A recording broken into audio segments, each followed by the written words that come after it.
எந்த ஒரு முக்கியமான கோரிக்கைகள் இன்றைக்கு தண்ணீரை கொண்டு வந்து சம்பா சாகுபடிக்கு சேர்ப்பதற்கான நடவடிக்கைகள் குறித்து எந்த அறிவிப்பும் இல்லை. அதுக்கு அடுத்து பார்த்தீங்கன்னா இன்றைக்கு பயிர்க்கடன் நீங்க தேர்தல் வாக்குறுதியில அறிவித்த அந்த அறிவிப்பின் அடிப்படையில தான் நாங்க கடன் தள்ளுபடியை கேட்கிறோம். அதையும் அந்த பட்ஜெட்ல நாங்க கடுமை எதிர்பார்த்து காத்து இருந்தோம். தொலைக்காட்சிக்கு முன்ன காத்து இருந்தோம். அது மிகப்பெரிய ஏமாற்றத்தை தமிழ்நாடு விவசாயிகள் மத்தியிலையும், காவிரி டெல்டா விவசாயிகள் மத்தியிலும், திருவாரூர் மாவட்ட விவசாயிகள் மத்தியில மிகப்பெரிய ஏமாற்றத்தை தந்திருக்கிறது. உற்பத்தியை விவசாயிகள் செஞ்சுட்டு இருக்காங்க. அதை நீங்க எப்படி பாதுகாப்பீங்க? எங்களை அந்த இன்னும் உற்பத்தியை அதிகப்படுத்துவதற்கு எங்களுக்கு எவ்வளவு மானியமா கொடுப்பீங்கன்னு தான் நாங்க எதிர்பார்த்தோம். அதுவே இந்த பட்ஜெட்ல இல்லாத சூழ்நிலை தான் இந்த பட்ஜெட் தெளிவுபடுத்தி இருக்கிறது.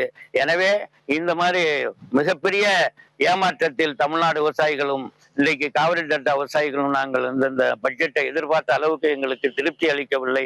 ஏமாற்றம் தரக்கூடிய பட்ஜெட்டாக இந்த பட்ஜெட் அமைந்திருக்கிறது என்பதை தெரிவித்துக் கொள்கிறோம். விவசாயிகளை காப்பாற்ற போகிறோம் என்ற முழக்கத்துடன் கட்சி ஆரம்பித்த தமிழக வெற்றி அறிவிப்பு கழகத்தினுடைய முதல் நிதிநிலை அறிக்கை இன்றைய தினம் சட்டப்பேரவையில சமர்ப்பிக்கப்பட்டிருக்கிறது. மத்திய அரசு கொடுக்கிற நிதியை வச்சு செய்யக்கூடிய திட்டங்களை தான் இவர் சொல்லிட்டு இருக்காரே தவிர இவர் என்ன செஞ்சாரு? இவர் அதுக்கான அறிவிப்பை காட்டவே இல்லை இந்த நிதிநிலை அறிக்கையில. குறிப்பா கடன் தள்ளுபடி அது மாநில அரசோட கட்டுப்பாட்டில் உள்ளது. கூட்டுறவு கடன்கள் தள்ளுபடி அதற்கான அறிவிப்பே இல்லை. அவர் ஏற்கனவே அறிவித்ததெல்லாம் ஒரு கேலிக்குடையதாகவும் நகைச்சுவைக்குரியதாகவும் இருந்துச்சு. அதை மாத்தி எல்லா விவசாய பயன்பெறும் வகையில ஏற்கனவே இந்த முதல்வர்கள்லாம் எப்படி அறிவித்தாங்களோ அதே மாதிரி இந்த கடன் திட்டத்தை தள்ளுபடி திட்டத்தை அறிவிக்க வேண்டும் என்று எல்லாருமே கோரிக்கை வச்சோம். எல்லா விவசாய சங்கங்களும் கோரிக்கை வைத்தன. ஆனா அதெல்லாம் அவர் கொஞ்சம் கூட மதிக்கல.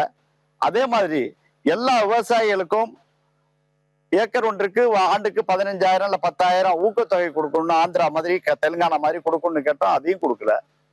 அதுக்கு வறட்சி மாவட்டம், இந்த மாவட்டம் வறட்சியோட கோர பிடியில சிக்கிருக்கு, இந்த மாவட்டத்தை வறட்சி மாவட்டமா அறிக்கணும் அப்படின்னு கேட்டோம். ஆனா அதுக்கான எந்தவித முன்னெடுப்பையும் இந்த அரசாங்கம் செய்யல.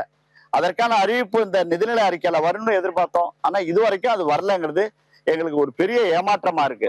பருத்தி குறிப்பா பாத்தீங்கன்னா இந்த பருத்தியில மிகப்பெரிய, நான் ஒரு பருத்தி நெல் விவசாயி, பருத்தி அதிக அளவுல பாதிக்கப்படுது. எல்லினோ தாக்குதலால் கடுமையான தாக்குதல் இருக்குன்னா அமைச்சர் முதலமைச்சர்லாம் கூப்பிட்டு அதை அந்த பருத்தி விவசாயிகளை மீட்டெடுக்கிறதுக்கு ஏதாவது நீங்க ஒரு நடவடிக்கை எடுக்குன்னு சொன்னோம். அதை பருத்தி மறுமலர்ச்சி இயக்கம் துவக்கப்படுது. அது 7 கோடி சொச்ச ரூபா ஒதுக்கியிருக்காங்க.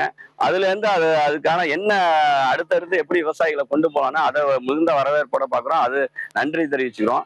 அதே மாதிரி பாத்தீங்கன்னா இலவச மின்சாரத்துக்கு 7,348 கோடி ரூபாய் இலவச மின்சாரம் தொடரும்னு அட்வான்ஸா நிதியை ஒதுக்கியிருக்கேன்னு சொல்லியிருக்காங்க. அதுவும் அந்த இலவச மின்சாரம் இருக்க விவசாயிகளுக்கு மிகப்பெரிய பயனா இருக்கும். அதையும் வரவேற்கிறோம்.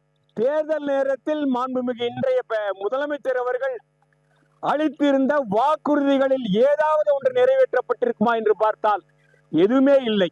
நெல் குவிண்டாலுக்கு 3,500 விலை தருவோம் என்றார், எதுவும் இல்லை. கரும்பு டன் ஒன்றிற்கு 4,500 ரூபாய் விலை தருவோம் என்று சொன்னார், அறிவிப்பே இல்லை. பால் கொள்முதல் விலையை உயர்த்துவோம் என்று சொன்னார், அறிவிப்பு இல்லை. 20 லட்சம் விவசாய மின் இணைப்புகள் என்று ஒரு அறிவிப்பு தந்தார், அதை பற்றி அறிவிப்பு இல்லை. எனவே இந்த வேளாண் தனி நிதிநிலை அறிக்கை என்பது ஒரு வெற்று அறிக்கையாக இருக்கிறது, வறண்ட அறிக்கையாக இருக்கிறது, வறட்சியான நிதிநிலை அறிக்கையாக நாங்கள் பார்க்கின்றோம். இது விவசாயிகளை ஏமாற்றுகின்ற விதமாக இருப்பதால் தயவு செய்து மாண்புமிகு தமிழ்நாடு முதலமைச்சர் அவர்கள் இப்பொழுது அறிவித்திருக்கின்ற அறிவிப்புகளை எல்லாம் மறுபரிசீலனை செய்து சாத்தியமான திட்டங்களை அறிவிக்க வேண்டும். அறிக்கையானது விவசாயிகளுக்கு பயனளிக்கும் வகையில் இல்லை. எப்படி என்றால் ஒதுக்கப்பட்ட நிதி குறைவாக உள்ளது. அந்த நிதியும் எந்தெந்த திட்டங்களுக்கு எவ்வளவு என்று முழுமைப்படுத்தப்படவில்லை. கடந்த திமுக அதிமுக ஆட்சி காலங்களில் விவசாயிகள் நலன் கருதி பயிர்கள் முழுமையாக தள்ளுபடி செய்யப்பட்டன. ஆனால் இப்போ வறட்சியின் பிடியில் இருக்கும் எங்கள் வேலூர் மாவட்ட விவசாயிகள் பாதிக்கும் வகையில் உள்ளது அறிக்கை. எப்படி என்றால் தமிழ்நாடு முழுவதுமே 5 லட்சம் வரையிலான பயிர்கள் தள்ளுபடி என்று தேர்தல் வாக்குறுதி கொடுத்தார் முதல்வர். ஆனால் இன்று 75,000 மட்டும்தான் தள்ளுபடி. அதுக்கு மேல் கடன் வாங்கியிருந்தால் 35,000 மானியம் வழங்கப்படும். அதே கடன் நிலுவைத் தொகையாக இருந்தால் ஓடியாக இருந்தால் அப்படிக்கும் அபராத வட்டிக்கும் 30,000 வர வைக்கப்படும். லோன் மூலமாக கட்டணும்னு சொல்கிறாங்க. இது ஏற்புடையதல்ல. அனைத்து விவசாயிகளுக்கும் முழுமையான கடைபிடி தான் வேண்டும் எங்களை தவிர தனி விவசாயிகள் கேட்கவில்லை. தேர்தல் வாக்கு கொடுத்தபடி முழுமையாக எங்களுக்கு பயிர்கள் தள்ளுபடி செய்ய வேண்டும். இந்த பொதுவான பட்ஜெட் எங்களுக்கு வருத்தத்தை அளிக்கிறது. ஏனென்றால் நாங்கள் கோரிக்கை வைத்தபடி பல போராட்டங்கள் செய்திருந்தோம். அதன் அடிப்படையில் எங்களுக்கு முழுமையான கடன் தள்ளுபடி அளிப்பார்கள் என்று எதிர்பார்த்தோம். அது சம்பந்தமான அறிவிப்பு எதுவும் அறிவிக்கப்படவில்லை. இயற்கை உரங்கள், நஞ்சில்லா உணவு வழங்க இயற்கை உரங்கள், மருந்துகள் சம்பந்தமாக அங்காடி முறையில் எங்களுக்கு விவசாயிகளுக்கு கிடைக்க ஏற்பாடு செய்து தருமாறு கேட்டிருந்தோம். அதுவும் இந்த பட்ஜெட்டில் ஒதுக்கப்படவில்லை. தமிழ் ஜனம் சேனலை சப்ஸ்கிரைப் பண்ணாமல் பார்த்துட்டு இருந்தீங்கன்னா மறக்காமல் சப்ஸ்கிரைப் பண்ணிடுங்க.